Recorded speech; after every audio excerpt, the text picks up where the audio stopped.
What up with the YouTube world? You in the house with your boy Chin Checker.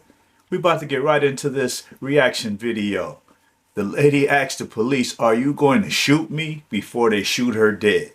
We're going to get right into this video, but you know I need y'all to hit that like, hit that comment, and please subscribe to the channel. All right, let's get right into it.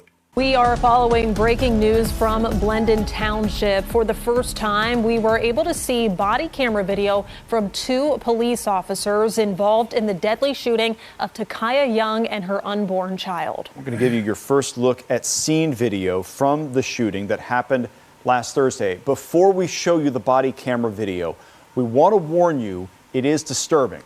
Now's the time to mute the TV or leave the room if need be. Now, this incident happened at the Kroger on Sunbury Road in Blendon Township. That location is closed today, but is expected to reopen tomorrow morning. And clearly this incident has triggered outcries from Young's family. They, along with members of the community, are demanding answers. Again, we do want to warn you, these images may be graphic. NBC4 is bringing you team coverage of this developing story. All day, Caleb Michael and Eric Halperin have been talking to those people representing the family of Takaya Young and those people in law enforcement. Jamie Ostroff has been watching the video second by second for a closer look at what played out in that Kroger parking lot. Jamie? Yeah, we have body-worn camera footage from each of the 2 officers who were involved in the incident last Thursday. Each video from each officer is a minute long as the confrontation with Takaya Young plays out in just a matter of seconds.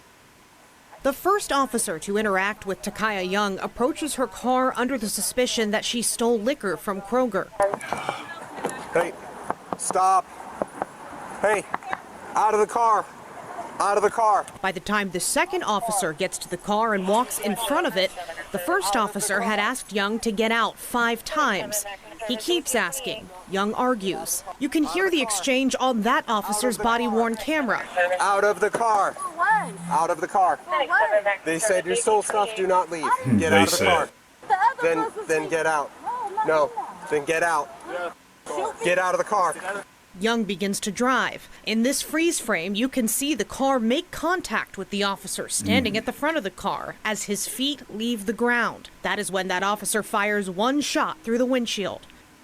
We've paused the video to not show that deadly shot. When we pick up the video a moment later, you can hear the commands continue. The car rolls through the parking lot, stopping under the awning by the store. The video ends with officers busting the driver's side window to get Young out of the car.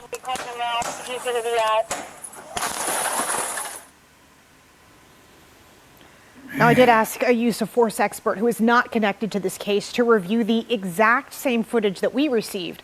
I will have his take coming up at 4:30, including some of the questions he still has about what unfolded. Jared. All right, Jamie, thank you. We now turn to NBC4's Caleb Michael, who has been speaking to people who know Takaya Young. Yeah, Caleb, what are they telling you?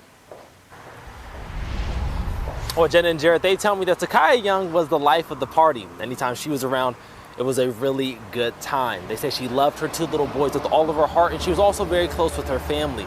Now, as we all can expect, this was a very emotional day for the family. It was the first time they got to see that body cam video from the Blendon Township Police Department of that shooting. We were here this morning when the family came to the police department to view that video for the very first time.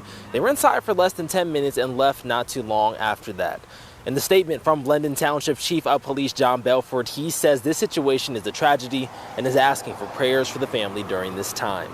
I also spoke with Sean Walton, the attorney for Takaya Young and her family. He's been calling for this body cam video to be released all week long and says Young did not deserve to die. Are you surprised by what you saw? I'm not surprised because based on what the police chief stated he saw, I think what is most surprising and what wasn't quite clear was how quickly the gun came out and why. It's just Exactly, that's what I'm a saying, tragedy, man. more than anything, it's a crime, and he should be immediately terminated and arrested. Walton is also calling for the name of the officer who shot Takaya Young to be publicly released. He says that is what true accountability and transparency looks like, but at this time we are told that officer is on leave pending review.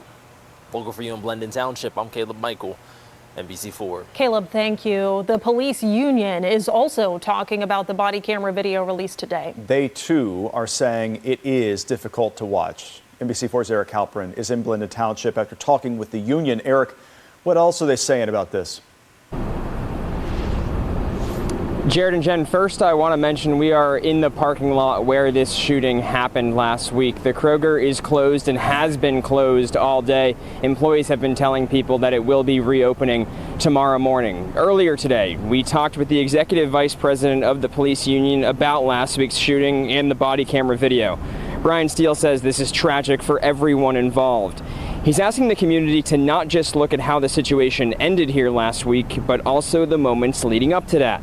He brought up how Young did not listen to several orders to get out of the car. He also mentioned at the time the officer got in front of the car, it was parked. I asked Steele if, based on the speed the car was going in the video, was shooting instead of getting out of the way the right call. So I would imagine if the officer was able to move, he would have moved. Again, I can't speak for him, but I'm sure in his mind, I can only assume he did not think he can get out of the way fast enough. But again, we will not know that until the investigation is completed, and we don't even know what was in his mind. And Steele mentioned the investigation. So what happens from here? BCI is still investigating. Once it's done, it'll turn that over to the prosecutor, who will present to the grand jury.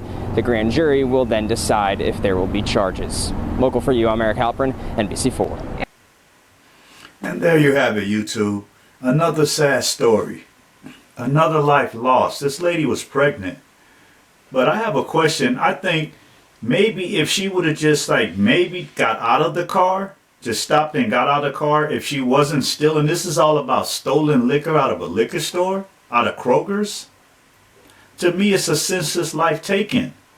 Sometimes we have to just, maybe cooperate with the police, even though she wasn't wrong, but now they said stop, get out of the car. If she would have got out of the car, she might still be living. But to get in front of the car and say, get out, and then just shoot her that quick, I don't understand why the cop shot her so fast. And I don't understand why she didn't just get out of the car and talk to the police. And, these cops got trigger fingers. Some of them, not all of them. But I see in a lot of these situations could be avoided. We do have rights, but we have the right to live. Talk to the cops. When they ask you to get out, sometimes I think we have to get out. Try to, make the situation better. I don't think this lady had to lose her life. It's sad because she had a baby. She had 2 kids, plus she was pregnant. All right, peace out. I want you guys to hit that subscribe button, but what I want more, I want you guys to leave a comment. Let me know if she should have got out, should the cops had shot her. What do you think how that situation should have went? Somebody else was stealing. This lady lost her life. All right, leave that comment, hit that subscribe button. All right, peace. You out.